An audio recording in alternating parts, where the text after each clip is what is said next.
Inveja, 10ª etapa. Tudo bem com vocês? Eu sou o professor Rosângelo Assis, professor de filosofia do Centro de Mídias do Amazonas. Vamos ver o que vai acontecer nessa aula? É a nossa aula de número 6, aula de revisão e avaliação. Muito bem, então, venham comigo e vamos à nossa revisão.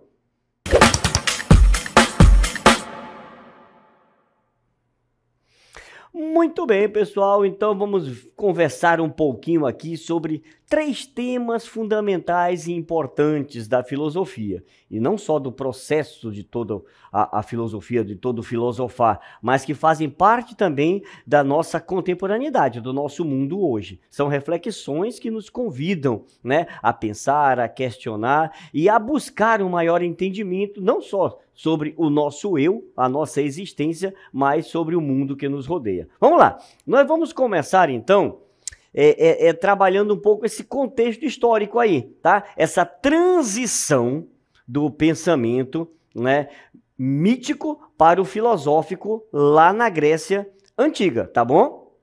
Essa contextualização é importante aí. Essa passagem que nós conversamos é das narrativas mitológicas para uma abordagem racional, uma abordagem racionalizada. Isso vai acontecer ali por volta do século VII, século V a.C., que foi um período em que a Grécia vivenciou profundas transformações culturais, sociais e intelectuais, tá? Então, essa é a contextualização, tá?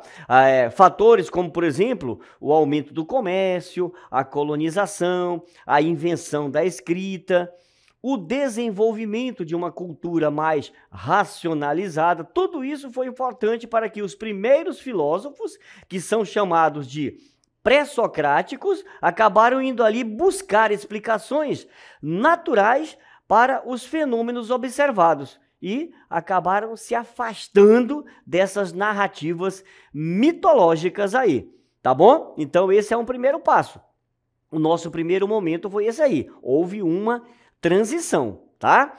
Muito bem, vamos buscar agora esses exemplos iniciais. Quem são esses filósofos pré-socráticos aí? Mas antes de chegar nele, vamos falar das características principais dessa filosofia. Aí a gente foca principalmente aí, né, em 4 características, que é o elemento primordial, a busca desse elemento primordial, que é a arqué, a busca por explicações racionais, o foco na natureza, na physis, e um método mais racional. Agora não é mais a ideia dos deuses fazendo tudo, eu posso explicar de uma maneira mais racional a isso. Quando nós falamos da physis e da arqué, nós estamos falando do quê? Como que surgiu tudo isso que nós vimos, né? Então, existe um elemento primordial para isso. E como eles eram filósofos, são conhecidos como filósofos da natureza, physis, é por isso que eles buscam elementos da natureza para tentar explicar esse elemento primeiro, esse princípio de tudo. Vamos ver? Olha só. Tales de Mileto, que é considerado o pai da filosofia, ele dizia que a origem de tudo era a água. Anaxímandro, ele propôs o apeiron, limitado, infinito, como origem de tudo.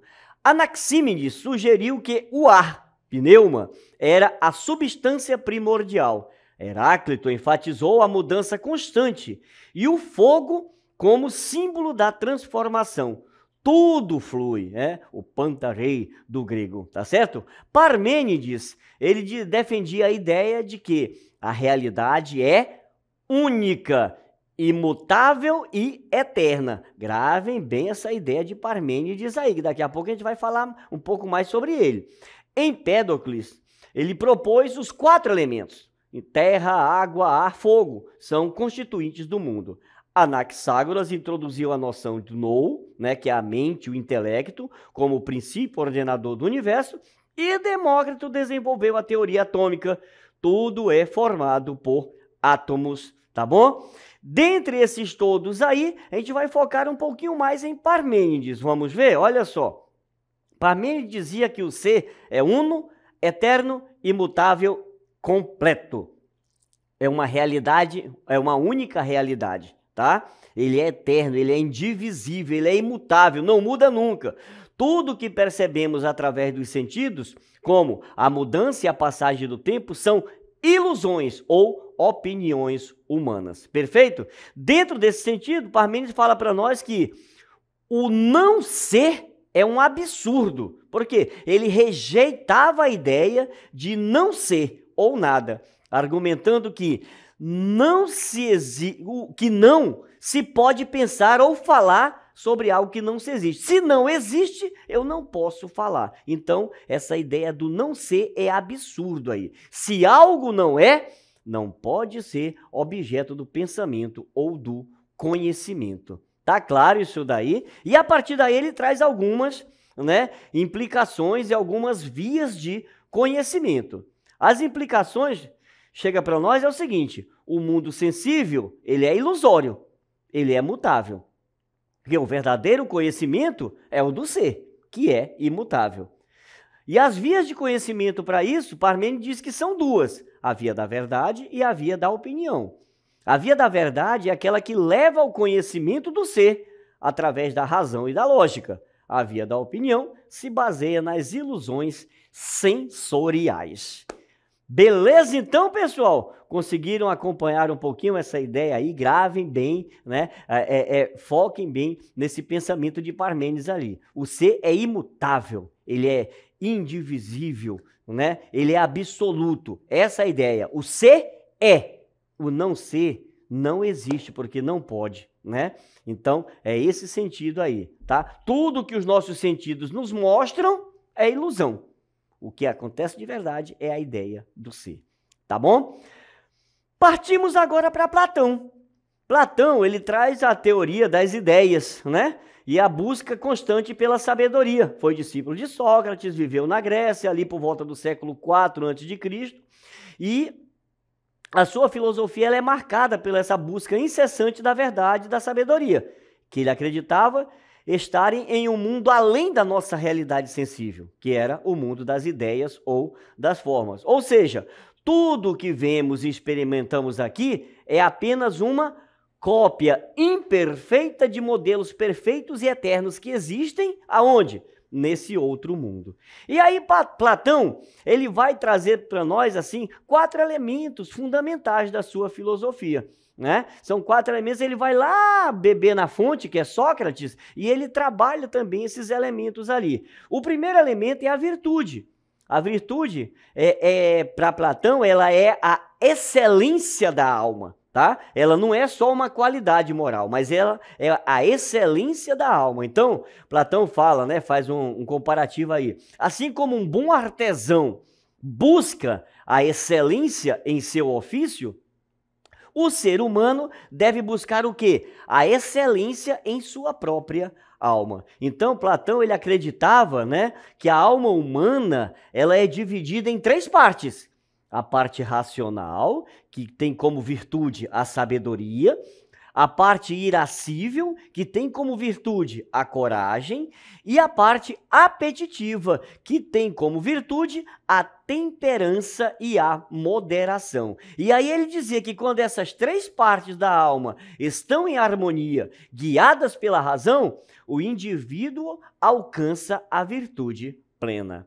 Perfeito, então? Então, essa é a ideia do nosso querido Platão aqui, do grande Platão, do filósofo Platão aí, né? A alma é, essa é a ideia, né? Essa virtude é o quê? A excelência da nossa alma, tá bom? Muito bem, o segundo elemento que Platão traz para nós é a ideia do amor, que ele chama de a força que impulsiona. Então, esse amor platônico ali, aliás, o pensamento platônico, esse amor, ele não se limita simplesmente ao amor romântico que nós conhecemos hoje, tá? Mas esse amor de Platão é uma força impulsionadora, um desejo inato que nos move em direção ao belo e ao bem. Portanto, para Platão, esse amor é o quê?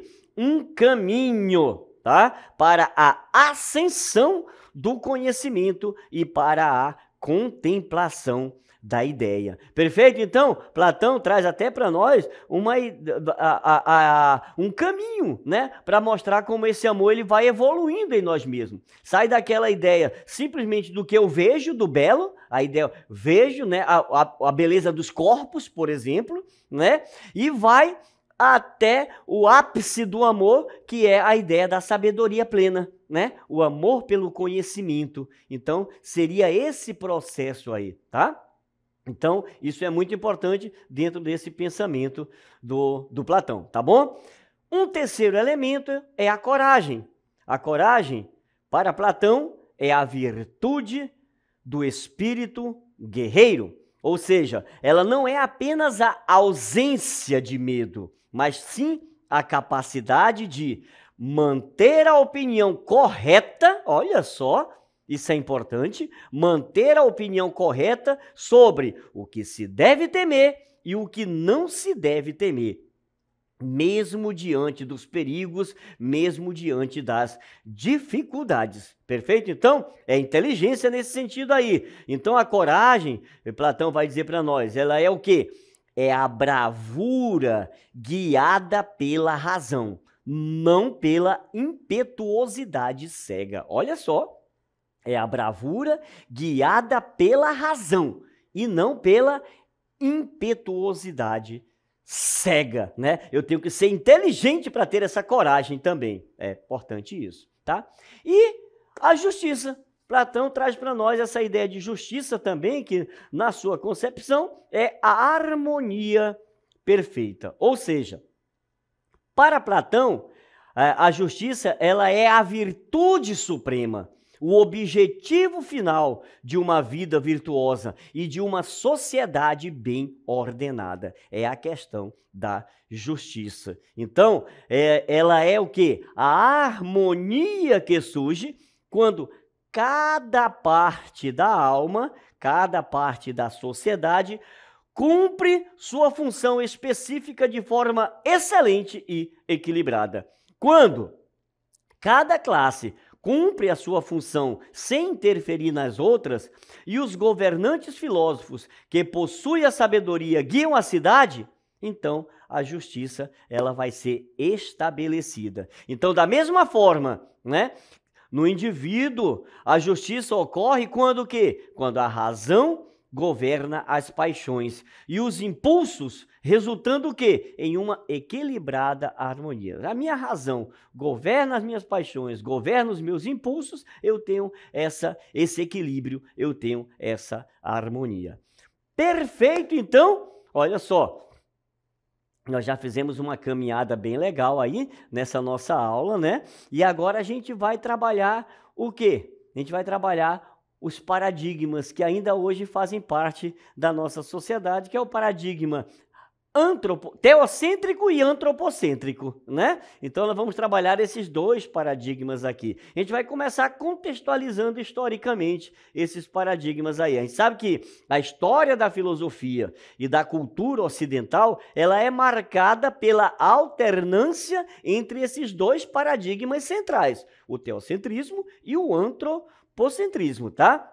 A gente sabe que o teocentrismo ele dominou aonde? Lá na Idade Média, que colocava quem?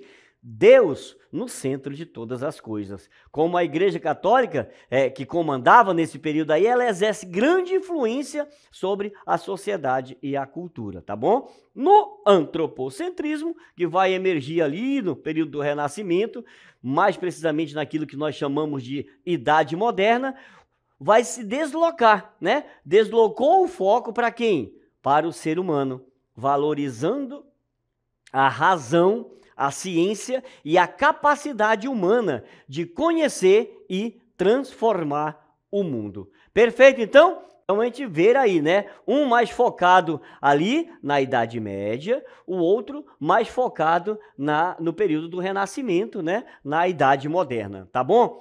Mas o que é o paradigma? Então, vamos entender esse conceito, é importante. Eu falo sempre para vocês, né? A ideia do conceito. Saber o conceito das coisas é fundamental, tá bom? Então, quando nós falamos de paradigma, nós estamos nos referindo a quê? A um modelo, a um padrão, a um exemplo que serve de referência para algo, seja em ciência, filosofia ou em contextos mais amplos da nossa vida cotidiana. Por isso, o paradigma pode ser o quê? Um conjunto de crenças, valores, práticas que moldam a forma como vemos o mundo, como interagimos com o mundo. E é por isso que a gente vai trazer, então, aqui uns quadros bem legais para a gente entender bem esse processo aí e entender bem a diferença entre os paradigmas teocêntrico, né, e antropocêntrico. Então, quando nós falamos do teocentrismo, nós estamos falando de Idade Média. Quando nós, principalmente, tá? Não quer dizer que foi só na Idade Média, porque hoje nós temos sim ainda o paradigma teocêntrico, certo? E o antropocentrismo vai surgir ali no advento do Renascimento, na Idade mais moderna. A concepção do teocentrismo é de que Deus é o centro do universo e a vida humana a fonte de toda a verdade e conhecimento.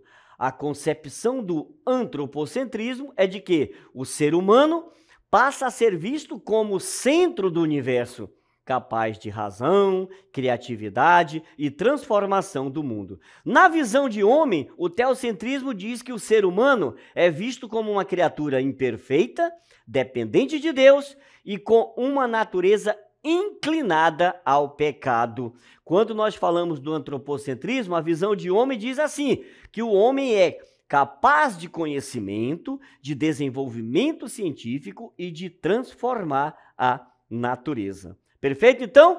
E quando nós falamos de influência e das características, olha, o teocentrismo, que diz assim, qual foi a grande influência do teocentrismo? A Igreja Católica, né? Ela tinha o grande poder e influência na política, na economia, na cultura, na vida cotidiana. Antropocentrismo, a influência se dá ali com a ascensão da burguesia, desenvolvimento do comércio, das cidades, valorização da ciência, da arte e da cultura. Principais características do teocentrismo: forte influência religiosa, valorização da fé e da revelação divina, pouca valorização da ciência e da razão. Principais características do antropocentrismo: valorização da razão, da ciência, da experiência, questionamento da autoridade da igreja, surgimento de novas ideias, movimentos artísticos e filosóficos. Perfeito? Então, pessoal, essa aí é um quadro que mostra bem o que era o antropocentrismo, o que era o teocentrismo. Vamos ver então as principais diferenças aqui, para finalizar a nossa revisão? Diz assim, olha, quem ocupa o centro do universo? Teocentrismo, Deus. Antropocentrismo, o ser humano. Quem é a fonte de autoridade? Teocentrismo, fé e revelação. Antropocentrismo, razão e observação. E o impacto na visão do mundo? Tem impacto? Tem. O teocentrismo reforça uma hierarquia divina, enquanto o antropocentrismo valoriza o indivíduo e a racionalidade. O que mais? Quais são as implicações na sociedade, as implicações na cultura? No teocentrismo, a arte, a ciência, a moral e a política eram fortemente influenciadas pela religião. No antropocentrismo, que emergiu ali no Renascimento, deslocou o foco para o ser humano e sua razão, promovendo mudanças significativas em todas as áreas. Então, o teocentrismo, que coloca Deus no centro, pode ser observado aonde? Em movimentos religiosos, né? E na busca por um significado espiritual.